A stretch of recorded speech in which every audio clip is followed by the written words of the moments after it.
For the past few years, Ricky Gervais, Stephen Merchant, and Karl Pilkington have been meeting regularly for a series of pointless conversations.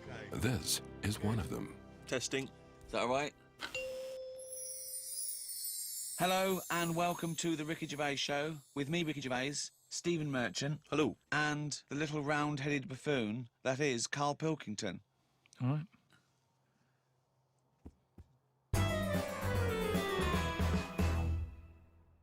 Been a weird year, hasn't it? Go on. No, I'm just saying, you know, when you look at it like that over a year, Yeah.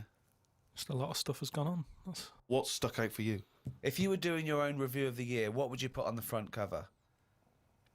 The grub. That was eating biscuits on the windowsill. Right. Just because, you know, it's I never thought I'd see that this year. So It was just I was there on the computer. I was having a cup of tea and a biscuit. I put the biscuit on the windowsill. I sort of picked it up. why would you do that? Why? Why would you put a biscuit on a windowsill? Because I'm sat next to the windowsill. It's like something from a cartoon. I put the pie on the windowsill to cool down. Yeah. No, And some ruffians stole it. Yeah. So I was eating that and I was enjoying it. Put the rest of it back down for like the next half of the cup of tea. And I saw... Planned out. This is. I bet. Well, we read about this later in the diary. And then I saw just like a little crumb moving. I was like, what's going on there? Yeah. So I looked down closer and there's an insect that is see-through, but with legs. And just sort of running off with a crumb into like a little hole. And then when I looked, I noticed there was loads of these little see-through things. And they were obviously all like, oh, we got biscuit. And That's exactly what they were saying. We got biscuits over here. but I can't, that one was, like I say, it was amazing because they're miles away from what I'm about, and yet, Not that far. but they still like a bit of biscuit, and it was just weird that happened. And that's what's nice, isn't it? That's what's nice about the nature of the world. You know, we can invent iPods, we can bring out better vacuum cleaners, but at the end of the day, you can't make nature up. And to see this see-through thing eating a biscuit, that's where I've sort of gone this year. I'd say out of anything, I've sort of gone out of my way to learn more stuff about weird stuff that's out I don't know what you've learned. You've learned that A creature which you can't even identify or you name. don't know, right? You don't know what it is, right? Looked like it nicked a bit of crumb. I don't know what knowledge is that. What is that? How is that useful? Just because everything is changing. But it's not useful. It's not useful to you, and it's not useful to anyone. You can't pass on that as knowledge because we don't know what it was, But Karl or where thinks, it happened, or why it happened. But Rick, Karl thinks that the grub has an inkling, has a taste for McVitie's in the same way that Karl does. That's why he's from Meg's. He's thinking, I can't believe it. We both love hobnobs. No, as opposed to just being taking the He would have starch eaten from the anything. flour. Yeah. Exactly. Yeah. But what I'm saying is that these things have been around for years, Yes. maybe longer than us, Yes. right? Now, their life isn't changing in the way that ours have. They still live in a little crack in the wall, Yeah. but they're eating biscuit, and that was never meant to happen. The squirrels in the park, because people are feeding them Mars bars and everything, they're getting fatter, they're getting bigger, they're getting more violent. Now, over time, you know, they're going to cause more trouble than they What are now. evidence have you got What that do they're you getting more think? violent? Just because when I'm sat in the park and what have you, they're really like cocky. They come up to you now and sort of jump up on the bench and sort of attack you for food. They're not happy with acorns now. They want a bit of croissant. And that's what I'm saying. They've changed. They're changing over time. Just like that grub having a biscuit. Everything's trying different food out. He'll want a gatto soon. Everything's getting more intelligent. The goldfish memory's got better. Chickens are more intelligent than people thought they were, apparently. Everything's... Time makes you more intelligent. Well, No, they do. That's a fact, isn't it? If you're knocking around longer, then you're learning more because more stuff's going on and you soak it up. And that's what these insects are doing.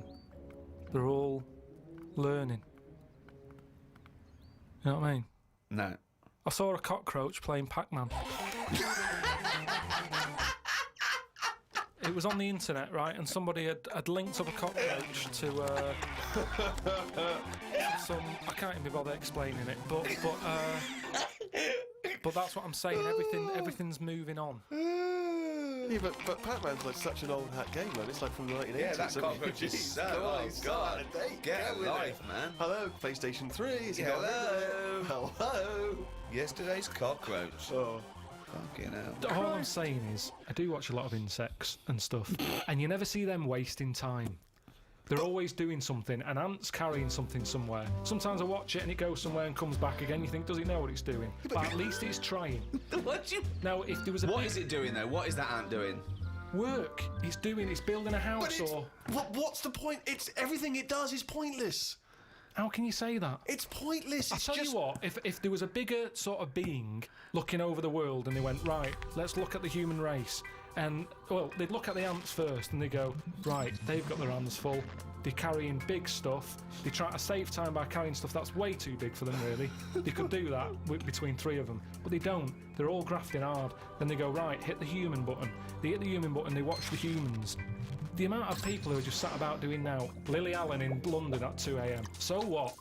What are we doing? I agree with you, but what are you doing? You see, the ant analogy, joking aside, I think there you hit on the fact that life is about working for what you get. And I'm right behind that. I am right behind that.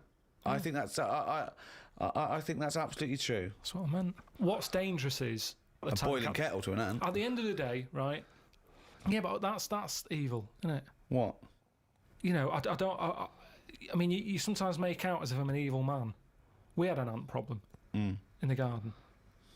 Suzanne said, we've got to get rid of these. And I said, well, it's a bit out of order. They are outside. She said, yeah, but there's getting a lot of them. She went and popped the kettle on. I said, I can't handle this. I went in, right? What? You didn't want to see the ants, Fred? That's sweet. You know, they're there. Yeah, they might be causing a problem, but I don't want to see this mess. Now, the thing is, she went out, she poured the hot water on it. I left it a few minutes. I went out, I had a cup of tea. I thought, it's a waste of electrical line. So I took my cup of tea out there, and I'm sat there, and then I just saw one come back from wherever it had been. One ant. He looked devastated. Because that had been away. As far as that was concerned, it had been out to get a leaf or whatever. Came back, devastation. And it's that's the thing. It summed up death for me. That the ants that are dead, they didn't know anything. Suddenly they were there. Next minute, load of water, dead. It's the people who are still living in life that are the saddest, aren't they? After death. And that summed it up. What do you think? That ant would have been better off being there when it happened. How could you tell the ant was? What do you think? So you Just the saw way, him, I mean, they run around in circles anyway, don't they? But this was just kind of going, what's going on?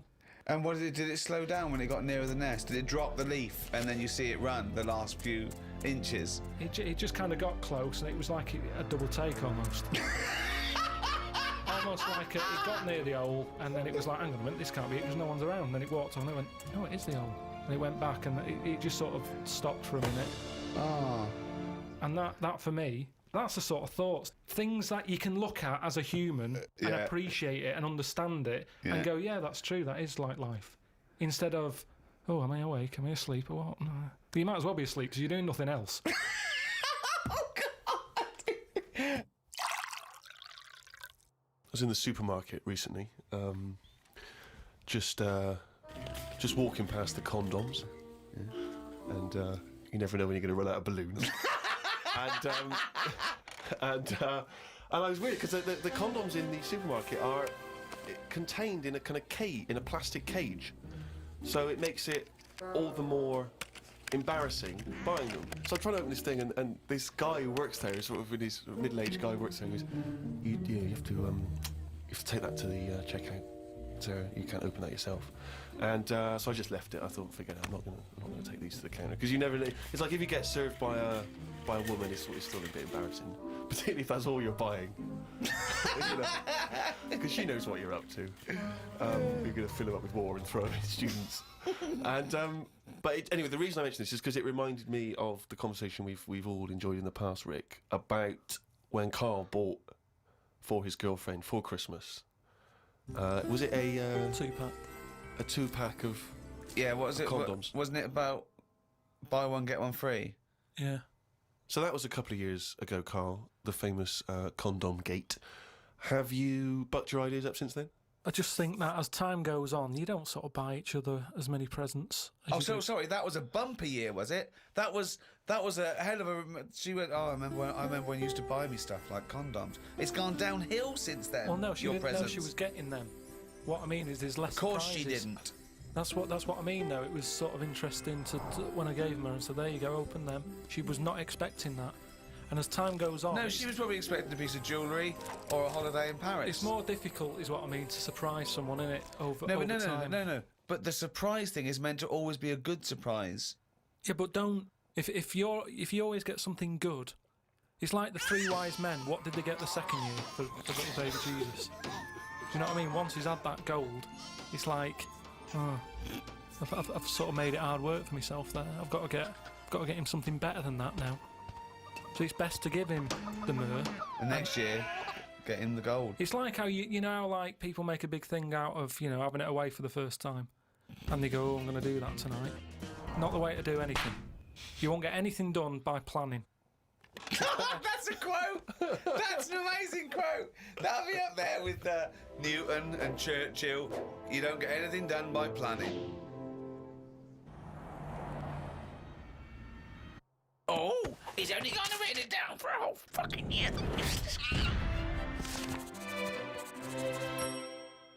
That, of course, signifies another reading from Karl's diary. Let's make the most of it. Let's enjoy some of the wisdom. I of also think Karl it's the Pilkington. last time ever he will make an entry in this diary because you're not going to keep another one, are you? I don't know yet. I might just get a smaller one. But I found that since keeping a diary, I've gone out of my way to do more stuff. Well, you say that, but Well, let's find out. Let's find out if that's true. No, I have. I read a bit in the news about people being injured while trying to cut open avocados. It's a food that ain't worth injuring yourself for. If it's a hassle to get into, leave it to the experts. I have never bought one. I have also avoided coconuts and pineapples. The amount of hassle to get into these things outweighs the joys they give. Yeah. It's the same reason I never bought a pair of Dr. Martin boots. Too much hassle when it's time to take them off. Yeah, a lot of my mates used to wear them in like the 80s. You can't just kick them off, can you? It's a big upheaval. Oh, you've got to unlace them. Since I found shoes with Velcro on them, brilliant. why don't you get it sponsored? Because you could wear a Velcro toupee. Because that would be great if we could do that. If someone could invent a little hairpiece for Karl, Velcro to the little bit of fluff he's got on the top of his head, his shiny orange-like head. Pop a little Velcro toupee on. I would love that. I would love to get him wearing a wig. Watched a programme about the twins this morning. It was filmed 16 years ago. They are mental. They did everything together, including the backing up. Phone calls had to happen twice so they could both have the same chat, and they said the same stuff at the same time. Well weird. The bloke who I watched it with, I don't know who that is, just some homeless guys that you just invited into the No, flat? just someone I've been sort of working with. Sure, a mate of yours. He said he fantasised about having it away with a pair of twins. I don't see the point in this. If you're going to have two of something, I would prefer to have two different. Have two different women. If I had two cars, I wouldn't have the same one twice. Same rule with women. I don't even normally like buying the same pair of trainers twice in a row. No, if you're going to have something new, make a change. It's like that fella who was going out with a woman and then left her and went out with a twin sister. Not worth it. Not worth it! It's not worth the upheaval, is it? Because it's exactly the same model. My theory about reading old news is right. It's less bad when you know it's old. There was a story about a weatherman who was fired yesterday for having a nude picture of himself on the internet. But that happened 2 days ago. He's probably got another job by now. So old news isn't as shocking. Well, old news isn't news, though, is it? It's olds. What are you doing? Just reading the olds? No, but what I mean is if someone... Stick the video on of last week's news. I just want to catch up on the olds. Yeah, but then it's still news. News is something that you don't know, isn't it? If someone tells That's you something, everything to you. That's information, Karl, not news. Yeah. But news is information. No, And the key with news is the word new. No, I don't think it is it? It's just information, but they tell you at 10 o'clock at night. It's like, what information's gone on? Bong. Here's some information. Yeah, that you didn't know before because you couldn't have, because it only happened today. Bong. Yeah, but never mind that. I'll tell you in a couple of days. It doesn't matter as long as you get the same info. Bong. Yeah, we can't call it news though because it's misleading. We'd get done. It's called olds. Bong. Yeah, but listen to me theory. What I'm saying is that if someone in your family, you know, I don't want to bring the tone down, but someone dies in your family. Now, say if you're away on holiday and they don't call you because they don't want to ruin your holiday, and you come home and they go, Uncle Frank's dead, and you go, oh, when did that happen? And they go, 2 weeks ago. Now, because everyone else has got over it, it's not as bad for you. Because part of bad news is the way everyone's walking around moping, going, oh, have you heard the news? Frank's dead. But because everyone's got over it, time is a healer. That's what I mean about old news. It's better than new news. But according to you, the only news that really matters is stuff that affects you. So it doesn't matter when you... there was an earthquake, when was it? Yesterday. Phew, that's all right then. Often the aftermath is worse than the actual event. 2, you only care about things that actually happen to you. So the doctor goes, you got a kidney stone. Oh, when did this happen? 2 weeks ago. Oh, that's all right then. Doesn't make sense. No, but the world is... You're not upset about dead Uncle Frank just because other people are upset. You'd be upset personally. Wouldn't make any difference when they told you. Yeah, but it is everyone else's emotions that make it worse, I think. Knocking around people who are miserable. What about warnings? What about when they do things like smog warnings or, you know, there may be a... I don't like it on the news when they sort of say, news just in. I think, oh, what's this? You think, oh, what's going on? But it might be useful to know it. Important information. No, it just makes you panic. What? Yeah, but sometimes knowing stuff keeps you alive. Yeah, I don't know if I like it. It's sirens, you see. I don't like sirens, do I? I've said to you, I think it's a scary noise. Well, it's meant to be so you get out of the way. No, it's not meant to be. It's a sign to get out of the way. I'd prefer it if it... Like I said... Hiya, can you just move out of the way? It can be anything, as long as we know. It can be a chicken noise. But as long as you know that's chicken not going to freak noise... people out. No, but it sort of make you smile. But you'd go, oh, best get out of the way. You're cycling along and you hear what sounds like a giant chicken behind you. And you smile because you know that even though someone is burning to death, there's something clucking in my way. That's probably a guy having a heart attack. Going to my mum and dad's today. Got there, mum and dad, his mum made him some dinner. The old woman next door, brackets, whose man was a witch. Just pop that in brackets. Just pop that in brackets. I think we've discussed that before, actually, the old woman whose mum was a witch. Whose man was a witch? Yeah. Oh. The old woman next door has been worrying because she keeps seeing adverts on the telly about changing to digital TV. She's saying she doesn't want wires drilled into her walls because they'll make a mess. My dad told her that it doesn't matter because it'll probably won't happen until 2012 and she'll be dead by then. He didn't say that to her, though, did No, he? he did. They've got, you know, she's old. It doesn't... She knows she's going to die. I mean, it's something we've all got in common. And he's right, isn't he? Why is she worrying about it? Maybe that's sorted it out. Put it into perspective for her. You will be dead when this happens. Don't be worrying about it. Went to bed around midnight. Suzanne and I decided to sleep tops and tails because it made me get a bit more room. Me dad had cut a bit off the mattress to fit it between 2 cupboards. It's amazing how much of a difference it makes just sawing off a bit of the mattress. You sort of roll to the edge, but the weight of the blankets keeps you in. This is like something from a Roald Dahl book. No, it's just you know, you think anything, you can sort of trim anything, can't you? And it normally works. But with a mattress, I mean, he only took off, I don't know how long that is, but he's sawn off about that much on the mattress and then has stapled it back together again. Amazing. And it just makes so much difference. Of course it does, because a mattress is a very carefully designed object. Yeah, you wouldn't think so, though, would you? Well, you just would think if you had a it's full of fucking brain in sponge. your nut. No. So we decided to sleep tops and tails. It just gets stranger. So strange. Why? He did it to make the room nicer with the cupboards on either side. So he sawed a mattress in half. Well, not in half. Can you imagine how much hard it must be to saw a mattress in half?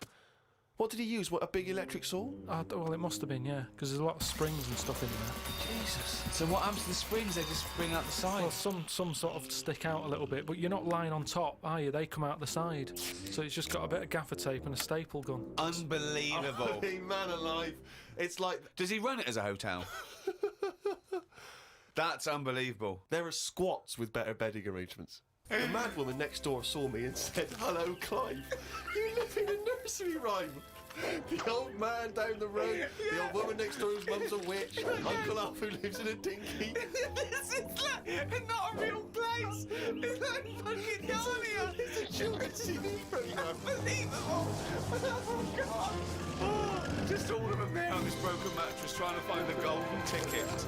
Oh, God. Oh, God.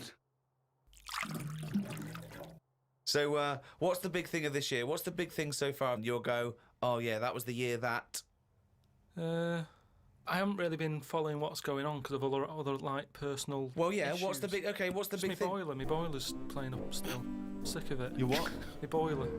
Your boiler. The boiler that heats the water up and stuff. But it doesn't. You know what I'd do in that situation? I'd instantly get a repairman out to sort it out. Done that twice. It was 80 quid for him just to say, yeah, it looks like you need a new one. Why did you get a new one then? Call out. Because then you wondered, are you meant to believe him or is he out to sort of... Well, he's the expert. Yeah, but is he? It's like you're meant to get a second opinion, aren't you? Like. So that was the first time then. So what was the second time? Who came out the second time? Same fella. And what did he say? Well, I What thought you were going to get a second opinion. I know, Yeah, but and I also- called up the company and they just sent him again because it. Well, call a different What was, company. what was, it, No, what was no. his second opinion? 80 quid. I undercharged you. It's 150. No, because they must look in the book and sort of go, oh, you know, Harry went round there or whatever, and they must think, well, he went there last time, so he knows the situation, Yeah. and got the same fella again. Well, so he well turned and up. got the same opinion, I assume. Same answer, yeah. So what's his advice? He just said, you know, there are people out there who will touch it if you pay the right money. Well, okay, so you're going to get an expert in who does this thing and sorts it out. So. Well, no, I called on. up my dad. Oh yeah. Oh, He yeah. always knows He's someone the who first can man to sort come, stuff out. And he said, oh, one of your cousins is a boiler man, and yeah, they're coming round, but I've never met them. And it turns out that person, because like the whole family, you know, I'm not into sort of keeping in touch with people. Sure. I haven't spoke to my brother for like, I don't know, 12 years, and sister about 15 years and that. So the idea of this cousin, who I mean, he might as well not have said he's my cousin, because I'm not going to know him anyway. I mean, it might have, that last fella, Harry, might as well be related. So they're going to turn up, and now it turns out that because they haven't seen the rest of the family, they're going to like use this as a reunion. Oh. What? So they're all going to come round whilst They're all coming round. he fixes the boiler. Yeah, and I hate it. I hate family things anyway. So they're going to come round and just look at you. Well, yeah, apart from the one who's fixing it, he'll be fixing it, and the others will just be sat around sort of going, so, how have you been? It's like, well, where do you start? I haven't seen... seriously, I mean, they are strangers. When they buzz, I could be letting anyone in. They buzz the door. And so you're going to entertain them all in your flat? Tiny Well, little flat? I said to my dad that I might just say that I've got to go to a meeting, let them in, and then shoot off. And all it's going to do is dig up problems, innit? If my cousin was Einstein, very nice. Yeah. But at the end of the day, that's If going to your add cousin extra was pressure. Einstein, then you really are an underachiever. No, but do you know what? If he was, I'd know about it. I don't reckon you would know about it. I reckon I don't I would. reckon your family would be that impressed with Einstein. They He would have was- stayed in touch. He would was they? always the weird one with the scruffy hair and his tongue out. Yeah. I remember our early ambition was to actually be educational as well as hopefully entertaining, and I feel perhaps at times we've perhaps slightly shortchanged listeners in terms of what they're learning. Well, they're not learning anything because also, even as, you know, compared to Karl, we are educated, but we're guessing a lot of the stuff, and he flummoxes us, you know, sometimes. Yeah. I mean, it was fun trying to be pompous and professorial enough just to fight Karl's ignorance. I think we've learned more new words from Karl than we've learned anything else. Yeah. There's yeah. been a lot of the made-up words, perhaps more than ever before. And also some of the most abstract conversations I think we've ever had. I mean, Karl's, as he gets older, becomes more and more He, arrogant and confident. He said a new one to me the other day. There was a problem downloading, and he said they've added to the fuckerage. Which is good. Yeah. No, I reckon the stuff we know is enough now, and all we tend to do is find problems. All the mysteries still in the world. The What a prick. mind-body problem. What a prick. How to save the world. Yeah, but we're not, are we?